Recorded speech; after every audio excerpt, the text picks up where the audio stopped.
No, guys, I don't swear at all. At all. Except when I'm very, very, very angry. So, the reason why I slipped up there is because I was using Wander's terminology for stuff as that.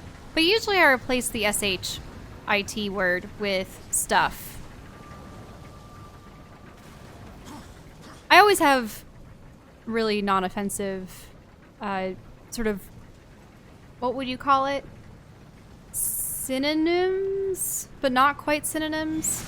Something that you can say instead. In any case, so I was looking up Treasure Planet artwork because there's actually a lot of really old pieces that they have from various... It's before the era of concept art books, if you know what I mean. So it's really hard to find concept images from the films, and there's so many wonderful pieces of their ideas for the spaceship galleons and whatnot, you know? Yeah. And of course the alien designs, because there are a ton of alien characters in it. I think beyond, what was it, Jim Hawkins? That's his name? Yeah. Aside from him and his mother, I believe all the other characters are aliens in the film, right? But Long John Silver was... No, he's not human. He's actually the same race as whatever Amelia and Doggard, or what was his name? Oh, well, they just kind of had, like, doggish ears. And that nose, though. But yeah, Long John Silver was the same species that they were.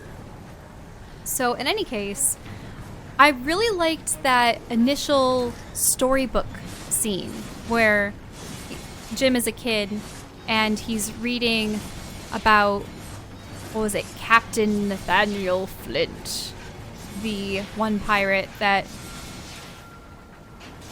had stolen so much treasure and had the treasure planet, essentially, as the resting place for him and his crew and whatnot. And that's where he hid his treasure, and everyone wants it. I think they called it the Treasure of 1,000 Worlds. Wait, so they were going to make a second one, but it got canceled? Yeah, that's a shame. Then again, I guess it was kind of before its time. Yep. The interesting thing was I think it had a somewhat similar plot to what they eventually implemented in Pirates of the Caribbean. I mean, surprising no one. Because I suppose you could consider Johnny Depp's character like the Long John Silver, and then Jim as like, Orlando Bloom's character, and Keira Knightley's Elizabeth Swann as this new female character I think they were going to add as Jim's potential love interest. Yeah, that movie didn't have a love interest for the protagonist. No, they had the side character couple with the professor and Amelia. That was actually kind of cute. I broke these guys' AI. That was cute. Turns out bombing these guys makes them forget how to fight. Yeah, so I was looking up artwork of Nathaniel Flint, and in the film, he looks like some kind of reptilian, draconic alien creature with long hair, the whole pirate getup. But then he has 6 eyes in 2 rows of 3. And I just always remember when he like coolly turns around to the screen and points off into the distance, is like fire with his fangs, and his like all his eyes squinting at the same time. And I just thought it was so awesome. I always like it when creatures have multiple sets of eyes.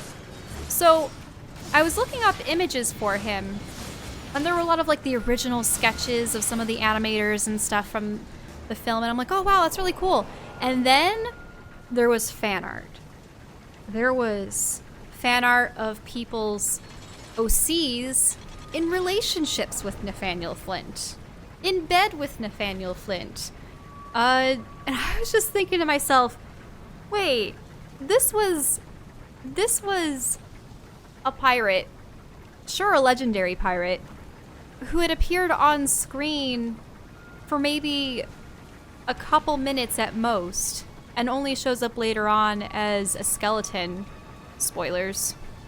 But, I mean, I suppose people could make a headcanon of, oh, well, if he had stolen a treasure, you know, from 1,000 worlds. Clearly he went on many adventures and like he could have a life of his own, and I mean that is true. But to like write yourself into it and with that guy? What? Oh. I mean, I admit, when I was younger, I would get sort of like little pseudo crushes on fictional characters. I know I drew General Grievous one too many times, but I wasn't shipping him with anyone. Wait, oh. Like, I suppose I always found character ships a little weird. Especially when you find the fan fictions that people make of... Oh, I think one of the ones that sticks out to me the most was my friends and I were really into reading manga. I think it was 7th grade. I was reading a ton of series. Inuyasha, Yu Yu Hakusho, Shaman King. Oh, what other ones? Naruto, One Piece. Probably was reading parts of Sailor Moon and various Clamp series like Magic Knight, Rayearth, and such. But mostly things that were at the time featured in Shonen Jump. And I know that those series probably date how old we are because I was in 7th grade when a lot of the like those Shonen Jump series were airing. You guys can probably tell that was at their start. I was reading the first chapters as they were being released. But in any case, I remember we would read these and there was this Shell's in full-on rant mode, guys. Don't even try and follow her train of thought. She'll stop at some point, or I could just stop her. Sorry. This is what happens. We were talking about... No, you were talking about... No. Hear me out. So we were talking about Treasure Planet. Okay, I'll go back from the beginning. Or from the end. So, really weird fan fiction story that I was going to just tell you about. This girl that was essentially collecting the main protagonists of various manga and having your character with all of them as some kind of weird male harem. Weird. Okay, in any case. So, anime and manga, people crushing on characters in fiction, Rule 34 art, Treasure Planet, also in relation to the Rule 34 art, and then how it goes back to copyright, Lovecraft and making things public domain, Sandworms, the origin of Sandworms. Do you see what I'm getting at? There's a reason for things. I know. There's a weaving. I just haven't of said one a word topic in minutes. to another.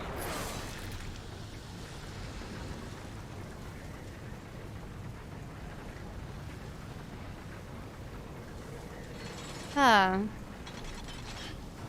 So, conversation or... Oh, for a second I thought that was like the wings of a giant bug.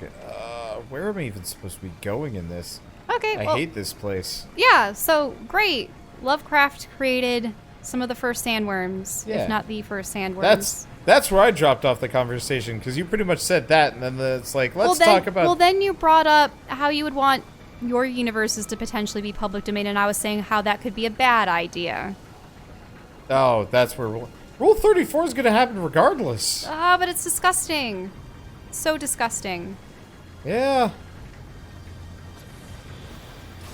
Unfortunately, it's kind of one of those where the internet will do what the internet does. Yes, but you can't use that as an excuse. It's why your artwork is currently being stolen and posted all over the web on t-shirts.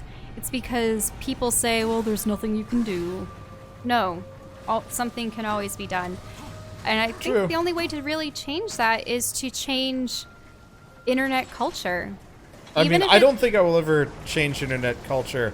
Well, not specifically, but there are art communities that are trying to instill, like, respect for artists and their work, having people understand that the ownership of artwork is important and that people should be credited for their work. And yeah, that's absolutely true. And there are communities that where if a fandom creator says, you know, please don't do this with our characters, especially because a lot of them are, say, underage. Do you know what I'm getting at? Yeah. Then they have every right to, and was the one true recently? fans would, you know, say that they should respect that. Oh, you probably don't want to tell the story that I think you were going to tell. What, about the webcomic? No. Well, because that's about someone that was actually starting to draw their underage characters doing stuff. Yeah. And it was like, wait a minute. Well, I know this is wrong. Overwatch was very specifically actually going after Rule 34. Oh, like Overwatch and Disney? They definitely have reason to. I mean, well, I don't know if Disney's ever been particularly... Disney's very harsh about anything. Yeah, I just don't know if they've ever been particularly active in doing so, because you can find a ton... You can probably find a ton of both, but I know very specifically, like, when Overwatch was just coming out, there's a lot of people drawing Overwatch porn, and Blizzard was really cracking down on it, and it was this big thing. And... Well, it's because there are some weird things people make the characters do, and it doesn't reflect well on you, your character, your brand. Oh, yeah. And... No, Blizzard absolutely does not want to be known as that company with all the porn done of their characters. Mm-hmm. Whereas, like, Frozen, I've seen a lot of Frozen in Rule 34. Yeah, I don't even want to, you just run into it, it's there. Well, and that's the problem. That's precisely the reason why companies want to be stricter with their IPs. It's because, let's go say a child does want to look up their favorite Disney character. What are they gonna find? You don't want them seeing that Let's stuff. not talk about Rule 34 or porn or whatever, though. I hate it all. I know you do. It's just... Sorry. Yep, let's play the game. Yeah. It's just... We're talking about sandworms, and that led to a... No, your leaps of logic does not justify a conversation. I want to talk about the book club, and then you went elsewhere. No, I needed that. Oh. I guess I can get it back pretty quick. Man, these weird creatures. Yep. Oh, right. I gotta hold on to this. That's what I gotta do. Yep. Oh. Yep. I don't... Will you be able to Got make it. it? Yes, Yep, you got it. I got it. It almost look... Oh. And then you promptly drop Thanks, yourself. dumbass! But no, I don't know. It would be kind of fun to do like a book club. I'd actually really love to read a book out on camera. A lot of people have requested that I do that. The question is finding... Not only do you have to make sure that the book that you're reading isn't under copyright, but like... I mean, public domain things are obviously easier to use. But the other thing, too, is you have to make sure that the particular edition of the script or the novel that you're reading isn't under copyright, because things are made into public domain, a lot of publishers can just republish them if they have the capital for it. That's why you see so many different editions from different sellers of, say, Frankenstein and other old works. The thing is, they get editors that subtly change the wording of the books. Part of it is because they want to, I don't want to say modernize it, but there are typos, things from previous editions that are edited. Maybe there were even some sections of books that the original authors cut out, but then there were manuscripts found of it later and they decided to reincorporate it, or do you understand what I'm getting at? So, of a public domain book, you could find potentially dozens of versions of it, but some of those versions could be copyrighted if they were edited in a particular fashion. Slow-mo fireball. So yeah, if you do want to read books on camera, and this is something I've looked into because so many people have requested that I read books, because I love reading books aloud. I'm sure there's like a websites full of no copyright. There he is. Ah. God dang it! Get the angel, not me, you stupid.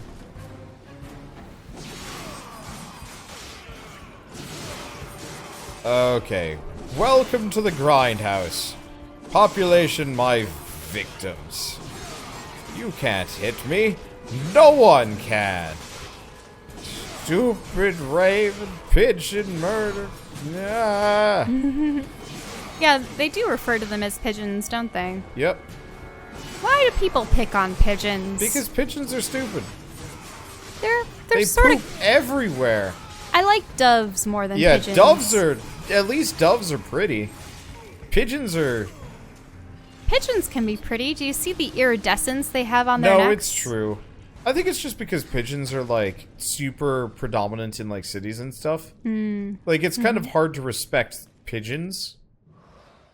You mean it's easier to respect doves? Yeah, because like a dove is this kind of pretty creature. You know, maybe hangs out on a power line, maybe it's in bushes. We always see doves hanging out on power lines or rooftops. They really like just setting themselves up on a remote, high location and going...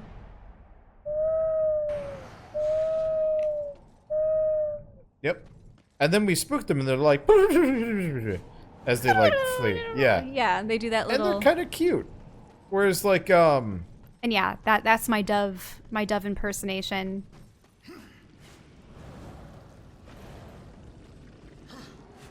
Whereas like, I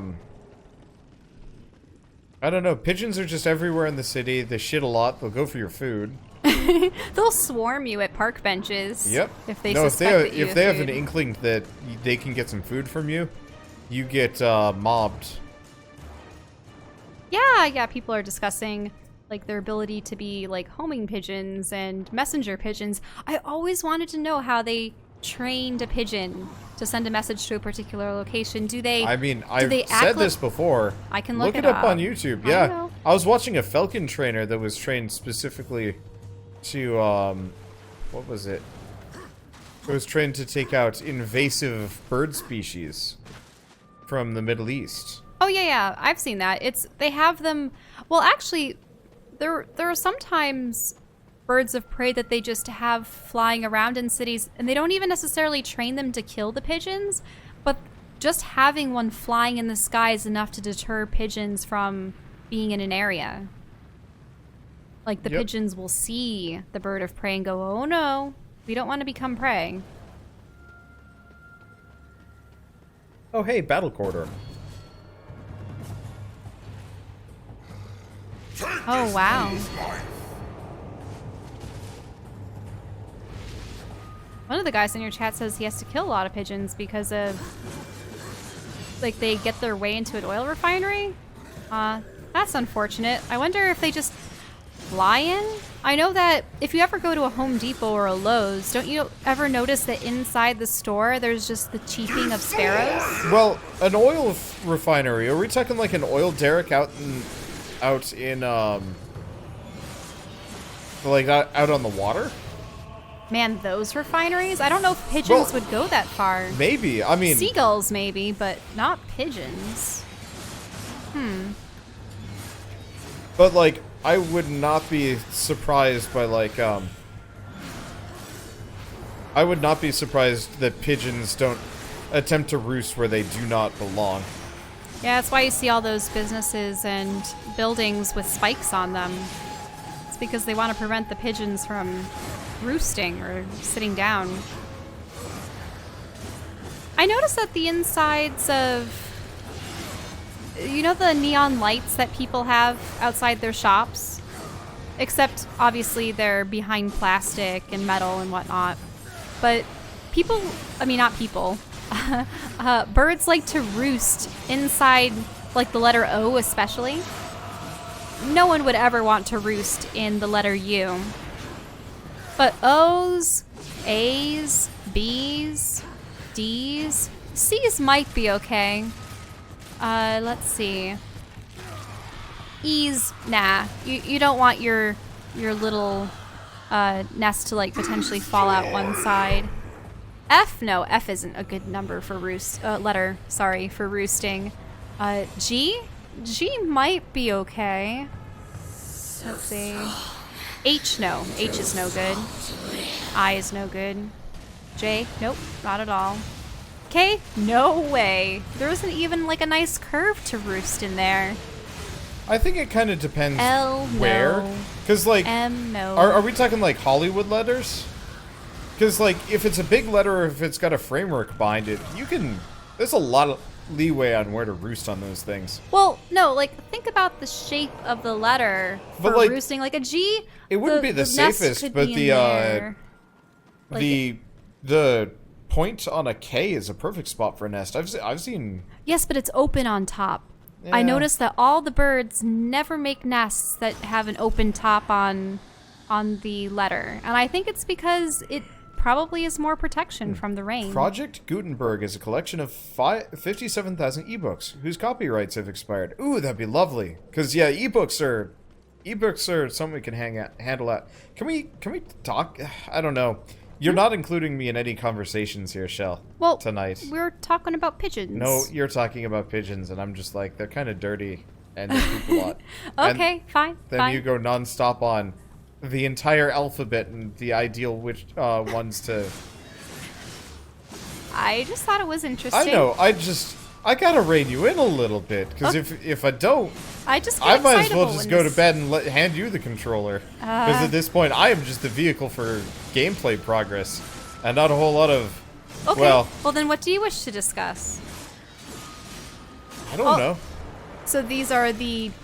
Are they... Yeah, we haven't actually talked about this area that we're in, period. Well, so the demons... They're... For whatever reason, this is effectively like Disneyland for demons. They're like catching worms for fun.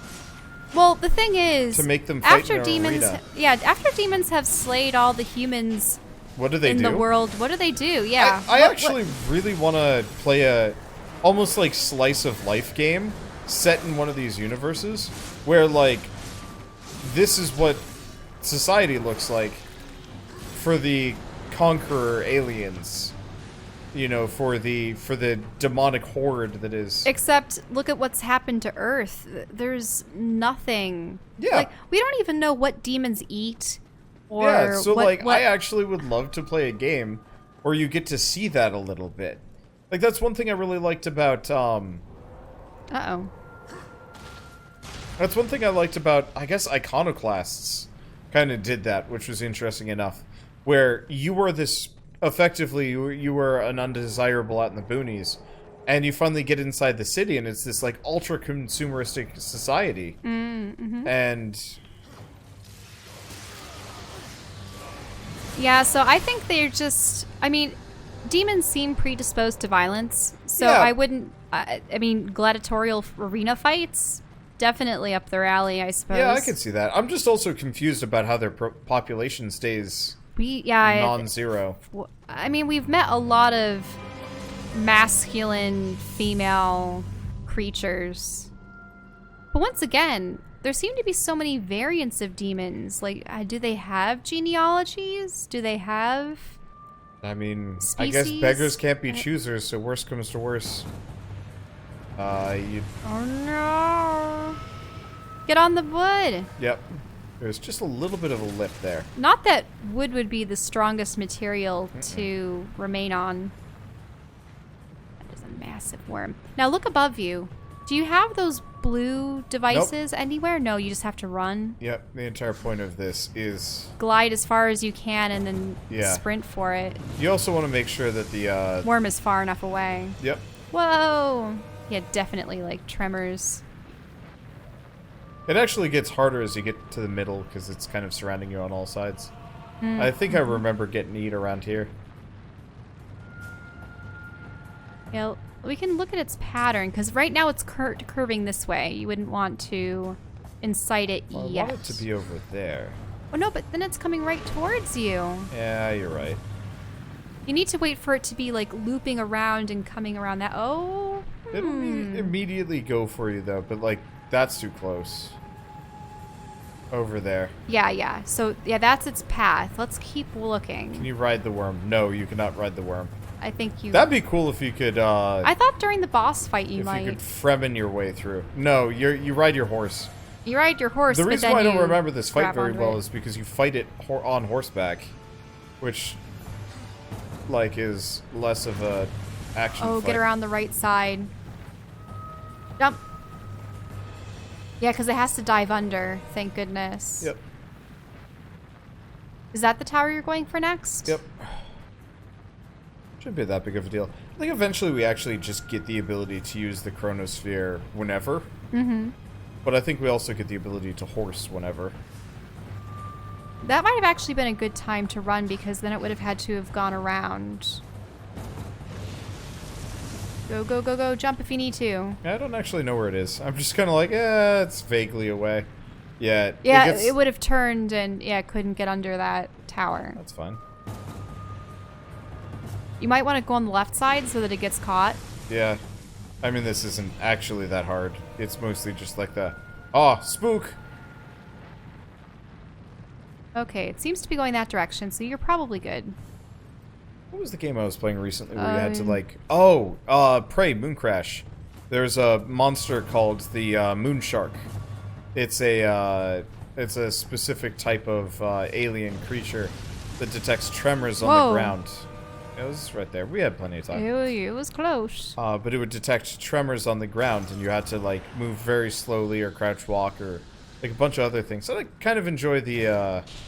I enjoyed the process of avoiding it, but usually, well, what I discovered was I just take one character and let her auto-turret murder the thing instead, which actually works incredibly well. But there was a moment of being like, oh, yeah, here's the thing. Here's a different mechanic that I can't just, like, immediately cheese my way past. And then...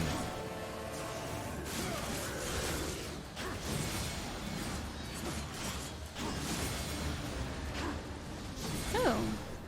That's yeah, I got a bunch stamina. of tricks that I don't use that much. I feel like my damage is increased for some reason.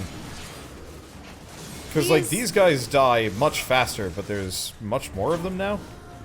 So it kind of compensates. Whoops. Because, yeah. I think this is just supposed to be not necessarily a dungeon for puzzles, but a dungeon for avoidance and combat. It's really to make you use the time mechanics, which, for the most part, you actually don't really use outside of this dungeon, from what I remember. He comes! Whoops. Oh. So this is a big bad. Sorta, it's a mid-boss. It's a mini-boss. I think there's another one in the back. I always like this kind of music. Yeah. Remember the, Calls. Yeah. Whoa. Remember the first mid-boss that we fought? Mm-hmm. It's just this guy. Oh. This is the new version because he's got a cannon. Ah, that's interesting. He actually shoots into the ground. I suppose this is a way for them to reuse angel animations and stuff. Kind of, yeah. I'm just... Oh, uh-oh. don't mind me. I'm just glad this game doesn't do the Devil May Cry, was it 2015 game? Mm-hmm. Did you ever see me play that at all? Did we play that together? Yeah. Because I think I played that one, but I definitely didn't record it. Because I remember that you played that when you were staying with my family and I for a while. Oh. Okay. I remember playing that, and the one mechanic I absolutely despised from that game was, I guess I'll take this with me.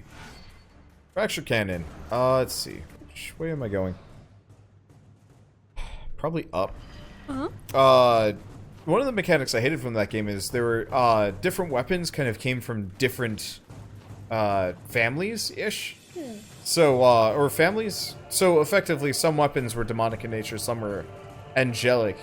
And every once in a while you run into an enemy that was glowing, one color or the other. And you'd have to use a weapon specifically to combat that one? Yeah, so you had to use the, No ammo? Or I'm out of ammo, apparently. Oh, I see. It fires knives. No, I wasn't out of ammo. It fires They explosive respawn. stakes. Oh, I see. Yeah, they almost look like horns, the stakes. Yeah, I understand how this works now. I was like, is it out of ammo? Because that doesn't make any sense. So I just got to explode him instead. It was a fun weapon.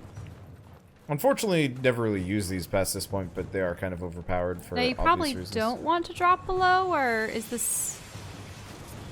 Yeah. Don't actually know if he's dead yet. Yay. Nope, he's not Nope, dead. he's there. He's just stunned. Now he's gone. Now, because several souls seem to stream out from each demon, do you think it's... Did each demon kill a number of humans and those are the souls they give you? I don't know.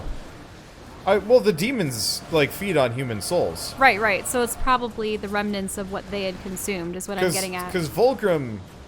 Oh, we do have sort of... It's a regenerating ammo You're giving system. souls to Vulgrim so that Yeah. he can persist. Did you notice that Vulgrim has very prominent nipples? No, I didn't. It's kind of weird. Usually... Do I have to get jealous? No. I mean, I saw you macking on those upside-down wings. What? I just thought Everybody's they were bizarre macking on looking. those upside-down wings. People think they look peculiar. I don't even know how they're functional from a flying standpoint. I don't believe they would be unless you want to fly backwards. I mean, the assumption is they probably just kind of fly. Souls are demon cash. Kinda. And maybe demon snacks. No, I just find it weird because usually when... if you notice, in animation, they don't draw nipples on guys. It depends on the game. Link from Breath of the Wild didn't have nipples. Mario had nipples. What? Mario? Yeah. Mario had nipples? When did you ever see him shirtless? Most of my Super Mario Odyssey game. Like, What was he dressed as? you could dress him as whatever you wanted. So you got like a ton of outfits in the game, so I just put him in his boxers. It was really funny. But- People got kind of bothered by it because I was starting to get kind of weird. But now, were they like anatomically correct nipples or were they just circles? They were kind of circles. Yeah, I mean, it's... Okay, because like Vulgrims were circle and actual nipple. Well, let's not... I suppose let's not talk about nipples anymore. Sorry, I brought it up. we could talk about bat nipples. What? Remember, Batman had like nipples on one of his Oh. on the Clooney suit. The Clooney That was suit. really funny. I don't know why they thought that was a good design idea, motif. It's just so weird. Like, I know that those sort of rubberized muscle suits were really cool looking, but nipples are just unnecessary. It's so weird. Like, technically, you as a guy don't have any reason to have those. Yep. They're purely vestigial and Vestigial. very inconvenient when I go running sometimes. Nothing like going out for a long, warm run and realize your nipples are chafing like crazy. Because your shirt moves up and down on Yeah, them? because, you know, we don't have bras on, because there are such a thing Man as bras. like runner bras, yeah. Oh yeah. No, when I was on track and field and cross country, a couple of the runners actually had like kind of effectively camis that they would wear. So what, wearing 2 layers of cloth is enough? Or I was almost expecting just a giant brace. It was just a that you tight just- fitting like Under Armour layer kind of thing. spandexy thing. Yeah. Yeah, it's called runner's nipple. Some Runner's marathon nipple. runners, depending on like the sensitivity of their nipples or like their skin or whatever, you might notice like a marathon runner or like an Olympian might actually have like red spots on their chest. It bleeds? It can bleed, yeah. Oh, It's really bad, yeah. That's horrible. I suppose I'm glad I wear There's a guy bras back then. there. Though finding the correct bra is always difficult.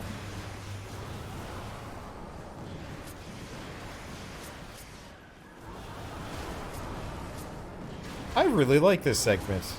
It's really lazy. Yeah, it gives you an opportunity to make it into a shooter. Yeah. I always like it when there's varied gameplay. Where you're not exclusively having one mode of attack. I kind of had that in that SAO game that wasn't very good. The Fatal Bullet one. Sword Art Online. Yeah, because that had some melee combat and some ranged combat. Well, you had other issues with that series beyond it. Like, you had me make a character, but then it ended up being a idolizing AI that was just like, Master, all the time. Yeah. And you're like, I feel weird. At some point, I really would like to... Did you make a mini version of yourself? Yeah. The second round, I just made like a clone, which was significantly less creepy. Because it's a lot easier to be... My character looked cool, though. Your character did look cool. The AI character but yeah, was such having like your cool, well, lovingly crafted character simpering over my like generic. Well, he wasn't generic. You made him sunburned and weird looking. No, I did make kind of like this weird ghoulish looking dude. Didn't you intentionally make his hands the smallest possible? Yes. No, he had minuscule hands for reasons. Okay, time to drop this. Yep. There are too many of them. Getting surrounded. Not worth it. Let's hear you like Drax. Yeah, I'm like Drax. I don't actually like Drax as a character in Guardians of the Galaxy. I wish he was slightly more competent at something. I don't think I've ever actually seen, in the Guardians of the Galaxy's movies, I don't think I've ever actually seen Drax do anything. Well, isn't he the kind of guy that like actually gets eaten by something and tears himself out? And when push comes to shove, he's always the first one to mess up. That's he's not true. the one to make the biggest mistakes. That's always Star-Lord. But he has never ever done anything that I can think of that like particularly saved the day, apart from being a distraction. No, you're right. There's always that instance where the strongman character. Well, he's Worf. He runs into battle first and gets pummeled aside because they're the ones that demonstrate how powerful your enemy is. I think it's called the Worf effect. Yeah, it is the Worf. Yeah. Where effectively, if you want to make somebody seem badass, you pit them against Worf. Yeah, you pit them against Worf because clearly Worf is the strongest, most capable fighter of the Enterprise crew. You could actually probably argue that Data potentially could be stronger than Worf and more skilled, considering he can just download fighting techniques. I don't know if I've ever seen... I've been slowly watching The Next Generation. I think I may be on season 3. But growing up, I'd grown up with the original series, and then my dad really liked Voyager and bought all the seasons for that. And Next Generation, I only saw a couple episodes on television, and DS9, I never got around to seeing, and that was sort of like a sequel series to Next Generation because a lot of the characters carried over. So, yeah, I love Star Trek, but I just hadn't seen much of the Next Generation, so I'm going to see the rest of it. But yeah, you're right. Poor Worf. Yep.